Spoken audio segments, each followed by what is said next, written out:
മാണി കോൺഗ്രസിന്റെ UDF പ്രവേശനം PJ ജോസഫിനെ മാനിച്ചുകൊണ്ടാകണമെന്ന ഉപാധി വെച്ച് ജോസഫ് വിഭാഗം ഇരിക്കുന്ന മുന്നണിയിലും മന്ത്രിസഭയിലും കേരള കോൺഗ്രസ് മാണി ഗ്രൂപ്പ് നിസ്സഹായരാണ്. എക്കാലവും ഉറച്ചുനിന്ന ഘടകകക്ഷിയെ ബഹുമാനിക്കുന്ന തീരുമാനമേ UDF നേതൃത്വം എടുക്കൂ എന്നും അപ്പു ജോൺ ജോസഫ് മീഡിയ വണ്ണോട് പറഞ്ഞു.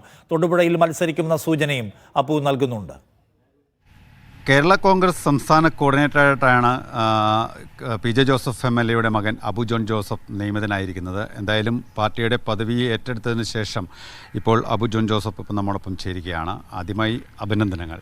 Thank you. കേരള കോൺഗ്രസ് MLന്റെ ഭാഗമായിരുന്നു. ഇപ്പോൾ മാണി സാറിൻ്റെ ഒപ്പമായിരുന്ന സമയത്തൊക്കെ ഏറ്റവും കൂടുതൽ ചർച്ച ചെയ്യപ്പെട്ടൊരു കാര്യം മക്കൾ രാഷ്ട്രീയം എന്നുള്ള രീതിയിലായിരുന്നു. ഒരു പക്ഷേ ആ ഒരു വേർതിരിവ് അതിനുശേഷം ഉണ്ടായത് പോലും ഈ മക്കൾ രാഷ്ട്രീയത്തിനോട് യോജിപ്പില്ല എന്നൊരു നിലപാട് സ്വീകരിച്ചതുകൊണ്ടാണ്. ഇതും അങ്ങനെ ഒരു എതിർ സ്വരങ്ങളോ അല്ലെങ്കിൽ മക്കൾ രാഷ്ട്രീയത്തിൻ്റെ ഒരു ഭാഗമാണെന്നൊക്കെ ഒരു തോന്നലൊക്കെ ഉണ്ടായിട്ടുണ്ട്.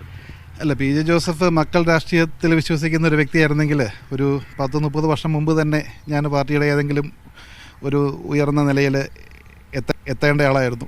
അല്ലെങ്കിൽ ഏതെങ്കിലും ഒരു പാർലമെൻ്ററി തെരഞ്ഞെടുപ്പുകളിലൊക്കെ വരേണ്ട ഒരു വ്യക്തിയാണ്. ആ ഒരു മക്കൾ രാഷ്ട്രീയം എന്ന ആംഗിളിൽ നമ്മൾ നോക്കുമ്പോൾ. പക്ഷെ അത് ഒരിക്കലും അപ്പച്ചനും ആ ഒരു താല്പര്യമില്ല. ഒരു വ്യക്തിയുടെ മകനാണെന്നുള്ള ഏക ഒരു എന്താ പറയുന്നത് ആ ഒരു പരിഗണനയിൽ മാത്രം രാഷ്ട്രീയത്തിലേക്ക് കൊണ്ടുവരാനും അപ്പച്ചന് താല്പര്യമില്ലായിരുന്നു. അതൊരിക്കലും അപ്പച്ചൻ അത് പ്രോത്സാഹിപ്പിച്ചിട്ടുമില്ല. തീർച്ചയായും ഏറ്റവും കൂടുതൽ ചർച്ച ചെയ്യപ്പെടുന്ന ഒരു കാര്യമാണ് ജോസ് കെ മാണി വീണ്ടും തിരിച്ച് UDFിലേക്ക് അല്ലെങ്കിൽ കേരള കോൺഗ്രസ് ജോസഫ് ഇപ്പോൾ ഈ UDFിലേക്ക് വരുന്നു എന്നുള്ളത്.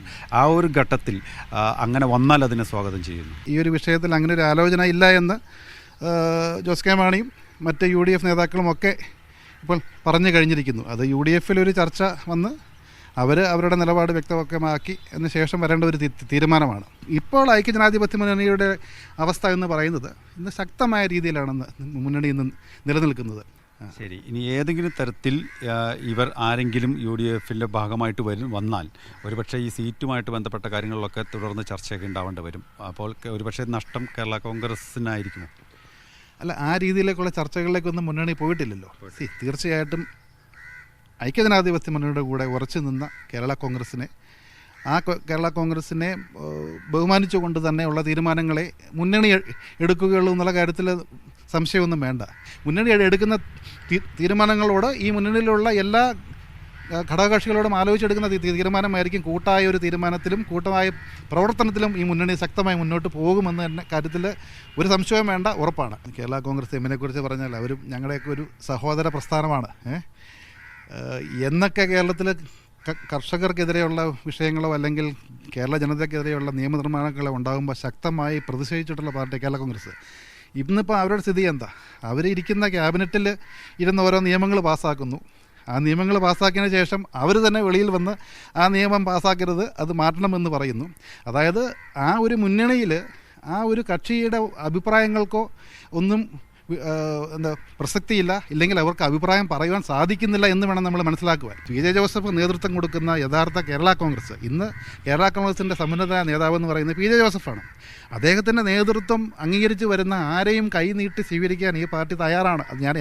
അത് നേരത്തെയും പാർട്ടി ആ നിലപാട് വ്യക്തമാക്കിയിട്ടുള്ളതാണ്. PC തോമസ്, അതുപോലെ തന്നെ മോൻസ് ജോസഫ് ഉൾപ്പെടെയുള്ള മുതിർന്ന ആളുകൾ ഒരു വശം നിൽക്കുന്നുണ്ട്. അതുകൊണ്ടാണ് ഞാൻ ചോദിച്ചത്, ഏതെങ്കിലും രീതിയിലുള്ള ഒരു വിട്ടുവീഴ്ചയ്ക്ക് കേരള കോൺഗ്രസ് പാർട്ടി തയ്യാറാവുമോ? അവരുടെ വരവിനെ സ്വാഗതം ചെയ്യുമോ? ഇപ്പോൾ മുസ്ലിം ലീഗ് അടക്കം ഇതിനെ ശ്രമിക്കുന്നുണ്ടെന്നുള്ള വാർത്തകൾ പുറത്തു വരുന്നുണ്ട്. അതുകൊണ്ടാണ് ഞാൻ ചോദിച്ചത്, ഏതെങ്കിലും രീതിയിലുള്ള വിട്ടുവീഴ്ചയ്ക്ക് കേരള കോൺഗ്രസ് തയ്യാറാകുമോ? അല്ല, കേരള കോൺഗ്രസ് പാർട്ടി എന്നും വിട്ടുവീഴ്ചകൾ ചെയ്ത് മുന്നോട്ട് വന്നിട്ടുള്ള പാർട്ടിയാണ്. പക്ഷേ ഈ ചോദ്യത്തിന് ഉത്തരം പറയേണ്ടത് പാർട്ടിയുടെ ഉന്നത നേതൃത്വമാണ്. അത് നേതൃത്വമാണ്. അതിന് ഞാൻ ഉത്തരം പറയുന്നത് ശരിയല്ല. പക്ഷേ തീർച്ചയായിട്ടും ഐക്യജനാധിപത്യ മുന്നണിയെ ശക്തിപ്പെടുത്തുക എന്നുള്ളതാണ് ഇപ്പോൾ അടിസ്ഥാനപരമായിട്ട് ഈ മുന്നണിയിൽ നിൽക്കുന്ന എല്ലാവരുടെയും ഒരു എന്താ പറയുന്നത് ഏറ്റവും പ്രഥമമായ ഉദ്ദേശം അതായിരിക്കണം. തൊടുപുഴയിൽ അബു ജോൺ ജോസഫ് ഇനി മത്സരരംഗത്തുണ്ടാവുമോ? കാരണം PJ ജോസഫിന് പകരക്കാരനായി. അത് ഞാൻ നേരത്തെ പറഞ്ഞതുപോലെ തന്നെയാണ്. അപ്പച്ചൻ പറഞ്ഞ ഒരു സംഭവമുണ്ട്.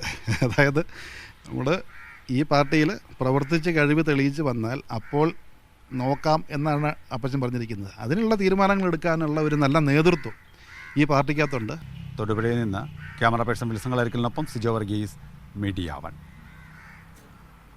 സിജോ വർഗീസ് കൂടുതൽ വിവരങ്ങൾ പങ്കുവയ്ക്കാൻ നമ്മോടൊപ്പം ഉണ്ട്. സിജോ, എന്താണ് ഈ കാര്യത്തിൽ കേരള കോൺഗ്രസിന്റെ അഭിപ്രായം? ജോസ് കെ മാണിയെ തിരികെ കൊണ്ടുവരാനുള്ള നീക്കം നടക്കുന്നുവെന്ന സൂചനകൾ പുറത്തു വരുമ്പോൾ അത് ഏത് നിലയ്ക്കാവണം എന്ന് വെച്ചാൽ എങ്ങനെയാണ് ജോസ് കെ മാണിയെ കൊണ്ടുവരേണ്ടത് എന്ന കാര്യത്തിൽ ഒരു അഭിപ്രായം പി ജെ ജോസഫിന്റെ പാർട്ടിക്ക് ഉണ്ടോ?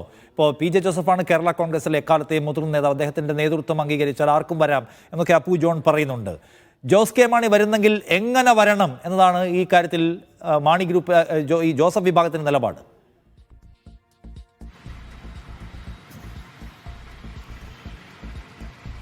നിഷാദ്, കേരള കോൺഗ്രസ് പാർട്ടികൾ എപ്പോഴും കർഷക പക്ഷത്ത് നിൽക്കുന്ന പാർട്ടികളാണ്. പ്രത്യേകിച്ച് അടുത്തിടെ ഉണ്ടായ ചില തീരുമാനങ്ങളിൽ സർക്കാർ എടുത്ത നിലപാടുകൾ അത് കേരള കോൺഗ്രസ് മാണി വിഭാഗത്തിൽ അണികൾ അസംതൃപ്തരാകാൻ ഇടയാക്കിയിട്ടുണ്ട് എന്നുള്ള ഒരു വിലയിരുത്തൽ കേരള കോൺഗ്രസ് പാർട്ടിക്ക് ഉണ്ട്. അണികളുടെ ഒരു കൂട്ടമായിട്ടുള്ള കൊഴിഞ്ഞുപോക്ക് ഉണ്ട്. അത് കേരള കോൺഗ്രസിന് ഗുണകരമാകുന്ന രീതിയിലാണ് ഉള്ളത്. അതുകൊണ്ട് തന്നെ പ്രത്യക്ഷമായി കേരള കോൺഗ്രസ് യു ഡി എഫിലേക്ക് വരുമെന്ന ചർച്ചകൾക്ക് അത് പ്രത്യക്ഷമായി കേരള കോൺഗ്രസ് നേതൃനിര അംഗീകരിക്കുന്നില്ല. അങ്ങനെ ചർച്ചകൾ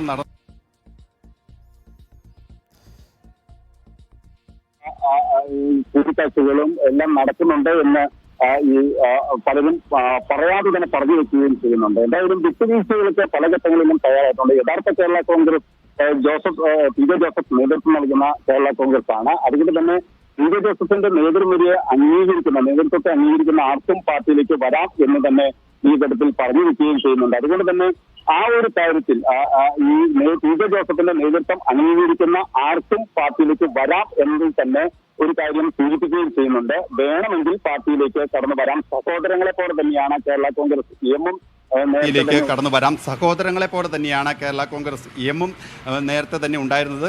തങ്ങളുടെ സഹോദര പ്രസ്ഥാനമാണ്. ഒരുമിച്ച് പല കാലഘട്ടങ്ങളിലും പല തലങ്ങളിലും പ്രവർത്തിച്ച ആളുകൾ തന്നെയാണ്. പ്രത്യേകിച്ച് ഇരിക്കുന്ന മുന്നണിയിലും ക്യാബിനറ്റിലും അഭിപ്രായ സ്വാതന്ത്ര്യം ഇല്ലാത്ത ഒരു നിസ്സഹായാവസ്ഥ നിലവിൽ കേരള കോൺഗ്രസ് എമ്മിൻ്റെ ഭാഗത്ത് ഉണ്ട്. ഭൂനിയമ ഭേദഗതിയിലായാലും വനനിയമ ഭേദഗതിയിലായാലും അത്തരത്തിൽ പല അസ്വാരസ്യങ്ങളിലും ഈ അണികൾക്കിടയിൽ ഉണ്ട്. അതുകൊണ്ട് തന്നെ അസംതൃപ്തരായിട്ടുള്ള കേരള കോൺഗ്രസ് എം പ്രവർത്തകരെ കൂടെ കൂട്ടി പോകാനാകും ഈ കേരള കോൺഗ്രസിൻ്റെ ഒരു ശ്രമം.